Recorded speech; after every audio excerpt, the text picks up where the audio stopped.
busca de una democracia formal, enajenante, divisora de los pueblos, fragmentadora de los pueblos, no de una democracia que realmente una a los pueblos y vivialice lo más importante y esencial, que es la constante participación del pueblo en la política y la constante participación del pueblo en las cuestiones fundamentales de su vida.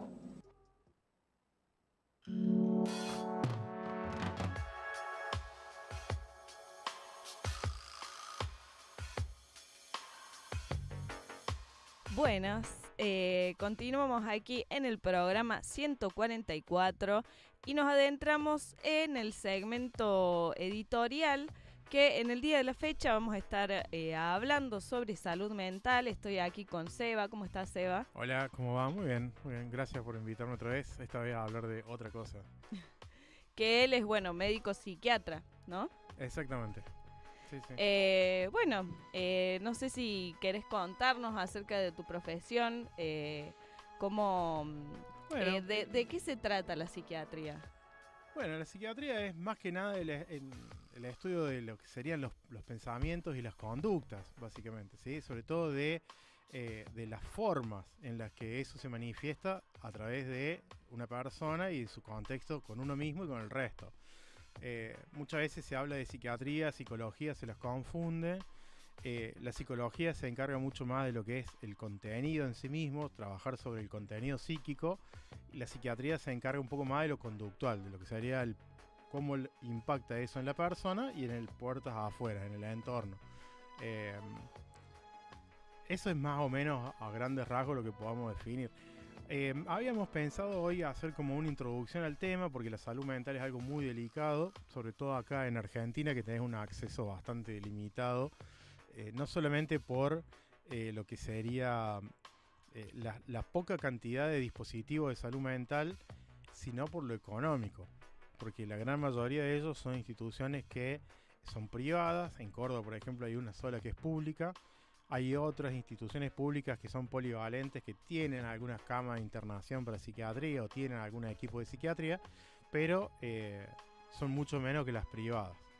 Eso hace que la gente que tiene necesidad de algún tipo de consulta y tratamiento se vea muy limitada, los turnos son muy espaciados, la medicación la verdad es que es bastante costosa. Sumale que mucha gente, además de la medicación psiquiátrica, tiene medicación para otras patologías. Entonces es una limitación muy grande y complicada a nivel social también, porque todo eso repercute en el otro, repercute en los trabajos, repercute en la familia, repercute en la vida social de la persona y del entorno. Claro, totalmente. Y ahí desde tu trabajo como psiquiatra, ¿cuáles son las patologías que hoy en día estamos viendo más seguido, digamos? Mira, el ranking a nivel, podríamos decir, porque ahí hay otro debate, podríamos decir no orgánicas de alguna manera, aunque todas son orgánicas, pero para decir las que no tienen una lesión orgánica cerebral, podríamos decir que puede ser la depresión y la ansiedad. Aunque la depresión tiene mucho orgánica, hay otras depresiones. ¿Qué quiere decir orgánica? Sí, quiere decir que hay o alguna alteración en la neuroconducción, porque falta algún neuroconductor como puede ser la serotonina, o en algunos casos hay una lesión a nivel cerebral. Por ejemplo, las demencias. La demencia es muy prevalente en la Argentina. Tiene que ver muchas veces con los hábitos alimenticios, tiene que ver con factores de riesgo como el tabaquismo, la hipertensión no controlada, la diabetes. Todo eso lleva a una demencia. Eso es como en la adultez, ¿no? ¿O no? Eso, claro, podés tener generalmente lo que son las demencias vasculares, que son a causa de microinfartos que se van dando con el largo de la vida, que no es lo mismo que un ACV. Eso se da generalmente en personas mayores o que tienen factores de riesgo de muy jóvenes. Por ejemplo, un tabaquista que empieza a los 15 años con una etiqueta por día y probablemente a los 50 ya tenga el cerebro con varias secuelas. Entonces esa persona probablemente desarrolle una demencia mucho más precozmente que una persona que se ha cuidado. Pero después están las demencias involutivas, que son tipo Alzheimer o derivado del Alzheimer, en donde el cerebro va teniendo una involución, se va achicando, como quien dice, y esas dos son más difíciles de manejar. Si bien también los factores de riesgo cuentan, es más difícil de manejar porque muchas veces tiene un componente genético, muchas veces está potenciada por situaciones que no son necesariamente propias de uno, ¿sí? Entonces esta sería una también de las más... Eso es lo más prevalente, por ejemplo, en el adulto mayor. Mayores de 65 años, la causa más probable de problemas de salud mental está muy relacionado, íntimamente relacionado con la demencia. En la juventud tenés trastorno de ansiedad y por estrés, muy visto hoy por la fragilidad laboral que propone este gobierno y este sistema, básicamente, en donde vos hoy tenés trabajo y mañana probablemente no, y entonces esa incertidumbre te genera una angustia que vos no sabes si vas a poder pagar lo que tenés que pagar, si vas a poder dar de comer a tus hijos. Entonces eso genera un estado de ansiedad y de estrés que termina generando secuelas importantes. También pensaba en el gran endeudamiento, ¿no?, que hay en la sociedad a niveles generales. El otro día compartía con una amiga que trabaja de eso, del tema de llamar a la gente y cobrar deudas. Y me dice, es impresionante la cantidad de gente joven de nuestra edad que tiene grandes deudas, digamos, Sí. con los bancos. Sí, sí. Sí, Y ni eso hablar. afecta, ¿no? Mira, no te quiero mentir, pero hace poco leí una noticia de una persona, no me acuerdo si era de cerca de 30 años, que se había suicidado a causa de no poder pagar las deudas. Y es un factor predisponente al suicidio, la pérdida del trabajo. Porque no todo el mundo tiene la misma herramienta psíquica para poder tolerar los mismos problemas. Hay algunos que pueden sobreponerse, hay otros que no. Pasa lo mismo con las relaciones interpersonales. O sea, cuando vos tenés una ruptura de pareja, hay mucha gente que tiene estallidos de violencia o contra el otro o contra sí mismo porque no tiene cómo manejar esa frustración. Pasa lo mismo con las deudas y con la pérdida laboral, sí, totalmente. Y otros factores, ¿no? Claro. Y esos son, digamos, los que en la actualidad... En la gente joven sí, es lo más común. Y después, cuando vos no podés manejar eso y la ansiedad claudica, muchas veces aparece la depresión, que van juntas casi siempre. Bien, y en la mediana edad, ¿qué enfermedades tenemos? Y en la mediana edad ya aparecemos con algunas otras cosas más complejas, porque en este momento, si bien hay mucha gente joven con trastorno de consumo, es muy habitual ver personas de entre 40 y 55 años con problemática de consumo severa, no solamente de alguna droga tipo cocaína, sino también seriamente del alcohol y seriamente también del tabaco. Es impresionante, el tabaquista debe ser uno de los vicios más difíciles de dejar, te diría. ¿Y eso cómo afecta, digamos? Bueno, entiendo obviamente que afecta al nivel de la salud de los pulmones y todo esto, pero psicológicamente, ¿cómo afectan las drogas? Primero porque te genera una dependencia. Porque toda droga, o sea, legal o ilegal, toda cosa que te hace bien, que te da mucho placer, lo que modifica es el centro de la recompensa. ¿Qué es eso? Es un área del cerebro en donde a vos te gratifica y te da placer. Entonces, cuando vos encontrás algo que te da placer, lo querés repetir, porque el placer te gusta y te hace bien. Y al fin y al cabo, venimos a la vida medianamente a tener el mayor placer posible. Entonces, cuando vos tenés algo que está al alcance de tu mano, te da placer, en principio sin consecuencia, lo repetís una y otra vez. Cuando te das cuenta que no lo podés dejar y que las consecuencias en principio son silenciosas y después empiezan a ser cada vez peores, ahí tenés un problema, porque ya el placer no está. Lo haces ya por una cuestión completamente mecánica y porque el cuerpo pide esa sustancia para seguir funcionando. Ya no hay una cuestión de placer, sino es para matar el displacer.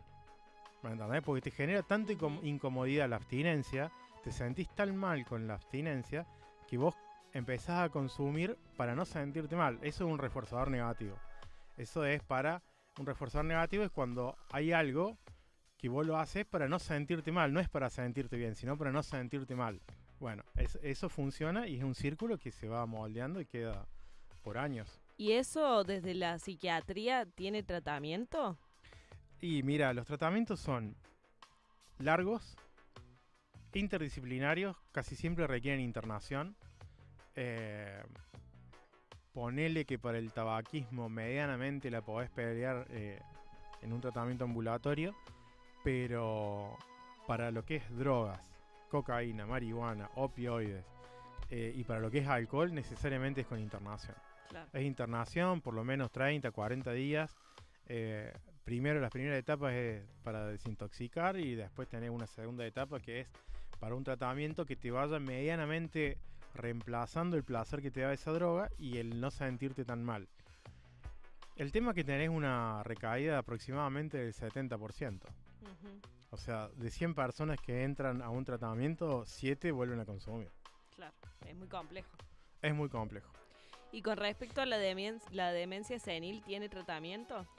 No, la demencia senil no tiene tratamiento, lo que tiene es algo paliativo como para ir frenando la sintomatología, pero al tener un órgano que no se regenera como es el cerebro, la neurona, una vez que la neurona muere, hay otras que pueden medianamente tomar ese lugar, pero no hay un tratamiento como para revertir la neurona muerta. Así que en ese sentido no.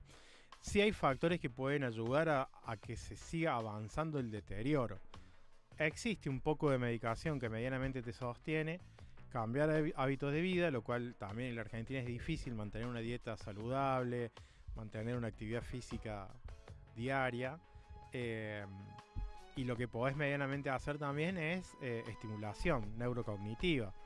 O sea, todo lo que vos hagas para fortalecer a nivel cerebral, por ejemplo, estudiar, leer, resolver crucigramas, sopa de letras. O sea, yo a los pacientes míos de más de 65 años le digo que no dejen ni de leer, ni de estudiar. Si les gusta hacer crucigramas, que lo hagan. Todo lo que sea estimulación cerebral es como ir al gimnasio para el cuerpo. Bien, y con respecto a lo que me comentabas anteriormente sobre las depresiones o ansiedades en la juventud, ¿eso tiene tratamiento? Eso tiene tratamiento, pero ahí es un poco, no digo sencillo porque no son sencillas, pero es como que tenés más herramientas para abordar. No solamente la medicación, tenés psicoterapia, tenés la posibilidad de un acompañamiento familiar. Si hay una familia que puede contener bien la situación, eso es fundamental. Un grupo de amigos que sostengan, en algunos casos una pareja que sea comprensiva. Hay otras veces en donde no tenés eso también, ¿no? Entonces ahí se te complica mucho. Tenés una pareja que, como se dice ahora, hoy en día, una palabra media extraña que le dicen tóxica, o por lo menos una pareja que no te acompaña, familias que están completamente desensambladas y cada uno por su lado, y con nuevos vínculos los padres, y con hermanos de varios matrimonios distintos. Entonces, por ahí es difícil encontrar ese grupo familiar, pero cuando está, es lo más importante para la persona. Bien, y en psiquiatría, ¿cuáles son así las patologías más extrañas o que vos digas esto es algo que más, como que no aparece muy seguido, pero cuando sucede, bueno, tiene su tratamiento tal vez, no sé? Bueno, a ver, el avance de la psicofarmacología hizo que muchas enfermedades que antes eran extrañas, ahora no lo sean, porque se llega a tiempo. Por ejemplo, la esquizofrenia. La esquizofrenia es sinónimo de la extravagancia llevada al extremo, ¿no es cierto? Es la persona que no entiende si hace frío o hace calor, que sale en invierno sale en pantalón corto, no porque no tenga frío, sino porque en su mente está en enero en Disney. Porque hay un quiebre total con la realidad, incluido con las sensaciones. Entonces ahí siempre había extravagancia. Pero hoy en día, con el avance de los antipsicóticos y con medianamente el alcance casi popular de la medicación, porque son medicaciones relativamente baratas y al alcance de casi todos, incluso en los hospitales públicos, la esquizofrenia ya no llega a esos niveles tan bizarros como podría ser, por ejemplo, un Don Quijote, digamos, ver a alguien vestido en armadura peleando contra un tacho. Pero en una época sí. Y lo que es muy difícil de diagnosticar y que siempre se llega tarde es al psicópata. Ahí la Elo quiere comentar alguna cosa, a ver, ¿qué es lo que querés comentarnos? No, que estaba pensando, o sea, yo me imaginé que en estos tiempos era mucho más común llegar a esos extremos que antes. No sé, porque en realidad no sé si más común llegar a esos extremos, pero tenía como esta impresión de que están más difusos los límites entre la neurosis y la psicosis, entre como no sé, como que estamos, la nueva normalidad es distinta de la de otros tiempos. Claro. No, el tema está en... lo que te marca a vos dónde entra la patología mental es qué tan funcional es para la sociedad, ¿no es cierto? Entonces ahí podemos hacer un quiebre. No soy sociólogo, pero podríamos hablar de alguna cuestión así. Decir, bueno, esta persona está socialmente enferma y además tiene una patología de salud mental. Cuando, por ejemplo, su fetiche es vestirse de bebé, pero quiere ir a trabajar vestido de bebé.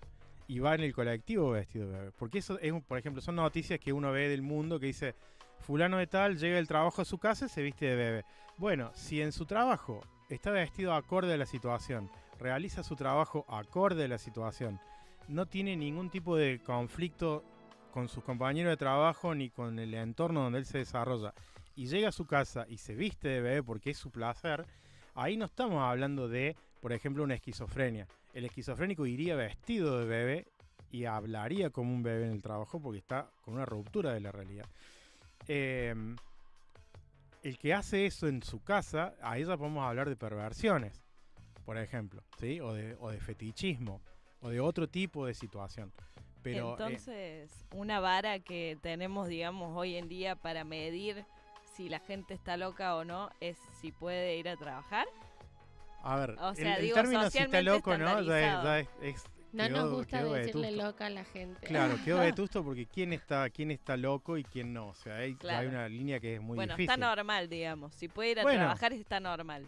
Se habla de la funcionalidad. Cuando hay una pérdida de la funcionalidad en todos los ámbitos, cuando vos ya no podés estudiar, cuando vos no podés sostener tu vínculo familiar, cuando vos no podés sostener tu vínculo laboral por algún momento, ahí hay un quiebre y ahí necesitas tratamiento. El tratamiento puede ser algo a corto plazo o algo definitivo, algo crónico, depende de la enfermedad que tengas. Pero por lo general esos son los límites que se van viendo. Tenemos ahí un comentario de Gladys. ¿Cómo estás, Gladys? Dice, hola, ¿cómo están? El médico psiquiatra estaba hablando de algo muy interesante. Estaba dando características de la psicopatología. Que retome eso, porfa. Bueno, ¿querés comentar Hablando de los acerca psicópatas. de la sí. Bueno, el psicópata, por ejemplo, es el más funcional de todas las personas con algún tipo de trastorno mental. Lo que pasa es que el psicópata es, todas las corrientes que se están estudiando hoy en día, es alguien que nace psicópata, no es una enfermedad que se adquiere, ¿sí? Pero el psicópata va al trabajo, es tu mejor compañero, en la facu es el que te presta las cosas, pero mientras tanto tiene dentro de su formación la mirada de que vos sos un objeto que le sirve a él. O sea, él va a hacer algo por vos en la medida de que a él le sirva. Un femicida promedio. Un femicida promedio, digo. Bueno, A ver, no estoy No. de acuerdo. no está de No, acuerdo porque por ejemplo, vamos ver. al caso del hombre este Barrelier Ahí que está. mató a Agostino, Sí. ¿no es cierto? Pongámoslo como ejemplo porque debe ser el que más conoce todo el mundo. En la actualidad, sí. Cuando se habla de que es un psicópata, yo diría que en principio dudo de ese diagnóstico. ¿Por qué? Porque él ya tenía conductas violentas de mucho antes. Entonces, a simple vista, por lo que uno medianamente escuchó de los medios y de ser del barrio, porque no soy del barrio, soy hincha del mismo club, digamos, Ahí está. tengo esa cuestión de coincidencia, y gente te habla, si hay una violencia desde joven, y la violencia es basado en la impunidad, en decir, yo te voy a robar esto porque yo soy más fuerte que vos y te lo voy a quitar. Eso no es psicopatía, eso es ser antisocial. Ahí está. El antisocial no respeta las reglas las pone él mismo y no le importa lo que diga el otro ni las reglas sociales. El psicópata lo va a hacer de una manera que vos no te vas a dar, No te cuenta, vas a dar cuenta. hasta que ya caíste en la red. Ujú. Cuando te diste cuenta de que perdiste, ya es Ya tarde. Ya es tarde. ¿Me entendés? Tal cual. O sea, digo, no, más allá del chiste Sí. de recién. Que sí, digo un femicida promedio porque es una forma también un poco de satirizar una situación histórica. Pero hay de femicidas violencia. que sí son psicópatas. Sí. Por ejemplo, Barreda. Tal cual, pero de hecho, no, lo que iba a decir es que en realidad Claro. Barrelier, por ejemplo, es muy funcional en todos los sentidos. Todos lo eran, ¿eh? Porque el psicópata, como Es funcional. también lo es. También. Barreda era odontólogo, atendió un día, volvió a la casa, mató a las dos hijas, la mujer y a la suegra. Tal cual. El tipo venía de atender. se bañó y se fue a buscar a la amante y se fue a un hotel de alojamiento. Más psicópata que eso, más ejemplo claro de psicopatía que eso, no hay. Claro, aparte se Sin supone remordimiento, el resto era funcional a él porque las mató como él quiso, cuando él quiso, fue a tener relaciones con la amante. Eso claro, es un ejemplo como de psicopatía. que yo lo que he escuchado mucho acerca de los psicópatas es que en general son vistos como alguien muy buena persona por su entorno, como alguien como muy con un carisma, digamos. Sí, el psicópata tiene por sí un carisma porque necesita demostrarle al otro de que es bueno, para que el otro caiga en la red. Ahí está. No es necesariamente porque lo es, porque es bueno, sino que necesita generar ese engaño o esa situación porque el otro es un objeto, entonces el otro tiene que estar a mi disposición y la forma de que el otro esté a disposición es: yo voy a ser una persona por lo general sensual, voy a ser una persona más bien canchera, voy a ser una persona que la otra gente quiera acercarse a mí porque me ve bien vestido, porque me ve bien, porque eso es más el perfil psicopático. Ahí el compañero. Me surge acá la duda, Seba. El psicópata por lo general es consciente de todo esto. Claro. O sea, A diferencia del psicótico, que el psicótico no está consciente de la enfermedad. El psicótico está en una realidad alterada, en donde su mundo, por ejemplo, él está vestido de Batman y el enemigo es el guasón y sos vos. Y por más que vos le digas que no lo sos, para él lo sos y se terminó ahí. El psicópata, al contrario, va a ser el más gentil de las personas con tal de que vos hagas lo que él quiere. Pero él sabe que es psicópata. No tiene asumido ese diagnóstico. Él lo que sabe es que vos tenés que hacer lo que él quiere. Él no se ve enfermo. El psicópata es perfecto, tiene unos niveles de megalomanía, de narcisismo alto. O sea, él no está enfermo. Vos no sos nada y vos tenés que hacer lo que yo quiero porque yo soy mejor que vos. ¿Y qué cantidad o no sé, un aproximado de psicopatía hay en nuestras sociedades? O sea, ¿cómo se puede medir, se mide? Hay muchos, pocos, no sabemos. En realidad es muy difícil de medir porque, como te digo, debe ser una de las enfermedades en la que siempre se llega tarde. Que ni siquiera es una enfermedad, es una característica de personalidad, digamos, es un carácter, viene de la juventud.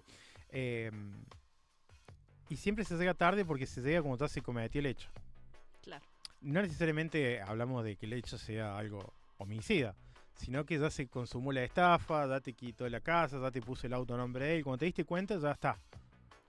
Claro, yo también había escuchado que hay psicópatas que no matan, digamos. No, claro, ser psicópata no significa ser y que tal vez asesino, nunca sí. te das cuenta, nunca llegas a enterarte que esa persona era psicópata. Bueno, a ver, es necesario un alto grado de psicopatía, por ejemplo, para ser político. Ahí va. ¿No? Buen dato. Y porque a vos no te interesa la gente, a vos lo que te interesa es hacerle creer a la gente que estás interesado y que la gente confíe en vos, digamos. O sea, también más psicopatía que ahí. Hay otros que no son psicópatas, que no son psicópatas, pero que son delirantes, como el que tenemos de presidente, que ese es un ejemplo, por ejemplo, de lo que sería, en mi forma de ver, un trastorno delirante, porque no hay forma de hacerle entender que las cosas, o sea, el delirante o el delirio en sí está tan enraizado en la persona que no hay posibilidad de que ceda a la verdad. Si el delirante cree que es Superman, no hay forma de que vos le hagas creer de que no lo es. No hay forma, por más que vos te... Ahora, él cree que es Superman y va a trabajar de Superman, porque el delirante sigue siendo funcional. No es un esquizofrénico. El delirante va, trabaja, hace todo porque él es Superman y él es fantástico. Y vuelve a la casa y cree que vuelve volando, pero vuelve en el colectivo porque él es Superman.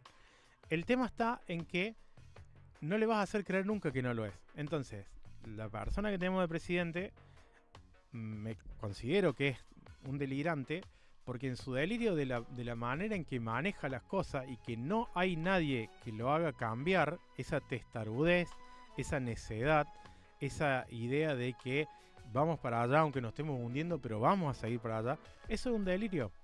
Es un delirio. Pero no es un delirio un poco acompañado. O sea, yo pienso que él es digamos, como la portada de también unos intereses que están por detrás. Bueno, Pero está bien, pero porque le es funcional. Porque el delirio que él tiene le es funcional. A ver, yo le creo cuando el tipo dice que no come.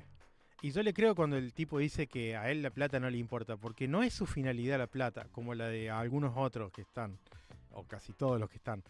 Pero su finalidad es que su megalomanía, su delirio de grandeza, esto es así porque yo estudié en no sé dónde y es así, es más importante eso que la plata. Su satisfacción está en que su delirio permanezca, perdure, y no en ser millonario. Porque el tipo realmente no le interesa la plata, le interesa ser él el centro de la atención y que su delirio se sostenga en el tiempo. Claro, y encima que le han dado el gusto, digamos, de que, Bueno, o sea, pero como porque que es funcional al... Claro. digamos, el entorno está respondiendo a su favor, digamos, Pero de repente. claramente que sí. Pero porque el delirio de él coincide con el deseo y con la ambición de otros, que no son delirantes. Que ahí serían... Ahí entra en una cuestión también de corrupción, digamos. Ya no sé, no es una patología. Adorni no es un enfermo mental. Ahí va. Adorni es un tipo que vio la oportunidad y la hizo mal, porque que dejó huella por todos lados. Es el ladrón que entra y deja la huella marcada en todos lados. Claro. Entonces, pero eso no es una patología mental. El que sí lo tiene es el tipo que lidera diciendo vamos para allá, aunque ves que te estás hundiendo, y el tipo vamos para allá, o sea, porque ese es el camino. Es mesiánico, es megalomaníaco. Tiene incluso hasta, te diría, también un delirio místico por esta cuestión de Total. que La va al fuerza muro del del cielo. lamento y llora, o sea, ¿de qué estamos hablando? Va al muro del lamento y llora el tipo. Él entró, está en esa, digamos. No entró, o sea, él nunca salió, él Nunca estuvo salió, ahí, él siempre siempre estuvo estuvo ahí. Lo que pasa es que la gente lo vio y compró un personaje, le gustó el delirio que tenía y lo votó. Pero si vos votas a un delirante que cree que que la Argentina es parte de Brasil y le va entregando las tierras a Brasil, la gente va a decir, no, ¿para qué está haciendo este tipo? Este hace lo mismo, nada más que a Israel, y lo votaron. Ahí Gladys nos está preguntando si es un delirante narcisista. A mí me parece, puede tener toque de narcisismo, pero a mí me parece que es más megalomaníaco. El delirio megalomaníaco es el de omnipotencia. Yo puedo todo, yo tengo todas las respuestas, nos vamos a salvar gracias a mí. Es muy parecido a veces el narcisismo con el megalomaníaco, solamente que el megalomaníaco es para todos. El narcisista es para mí, o sea, que me satisfagan a mí. El megalomaníaco entrega su vida para el resto. Porque él tiene la solución y porque él es la solución a todos los problemas que está pasando en la Argentina. Eso es delirante. Claro. Porque no puede haber una persona que tenga todas las respuestas y todas las soluciones a los problemas que tenemos. A partir de ahí ya es un delirio. O sea, Claro, y un delirio que sería como él solo, el único. Él y solo, es como, él solo. bueno, me parece que hay que él debatir, solo, porque si las abrir cosas no las se hacen, puertas. si las cosas no se hacen, han tenido ejemplos, ¿no es cierto? Si un funcionario no hacía lo que él quería, lo echaba. Claro. Pero cuando el funcionario es partícipe de su delirio, no lo echa, Adorni. Ujú. Porque debe estar fogoneando precisamente que él es el Mesías, que él es el único, que él es el enviado a salvar la Argentina. Como fogonea ese delirio, bueno, no lo va a echar porque se queda sin secuaz. Que para él no es un secuaz, para él es alguien que está creyendo en él como salvador. Los otros creen en él. Claro. Bueno, creo que vamos a ir a un cortecito, vamos a ir a una canción y luego continuamos charlando acerca de la salud mental, la psiquiatría y todo esto que estamos ¿Alguna canción en particular? Hay una que hablando. traje de... ¿Cuál canción en particular vamos a escuchar? A ver, Juliano, ¿cuál es la que nos estabas marcando? Tanguito, Amor de Primavera. Bueno, hablando de ¿esa? gente con temas de salud mental, traje varias canciones. Hace un rato creo que sonó Pastoral en el Hospicio, que es Sí, un clásico de los eso 70, sonó. que es de la era de la manicomialización. Y después traje Tanguito, que estuvo internado mucho tiempo también en Sí. servicio de salud mental, que terminó con una muerte trágica, medio inexplicable. Y traje varias cosas de Daniel Johnston, un artista estadounidense que me encanta, que estaba al principio tenía trastorno delirante también, y después tuvo un episodio psicótico breve que se transformó en esquizofrenia y terminó sus últimos días internado en una clínica de salud mental. Muchísimos años internado en una clínica de salud mental. Traje ahí 2 canciones del antes y el después de su enfermedad. Bueno, vamos a escuchar Tanguito Amor de Primavera y después continuamos charlando acerca de todo esto.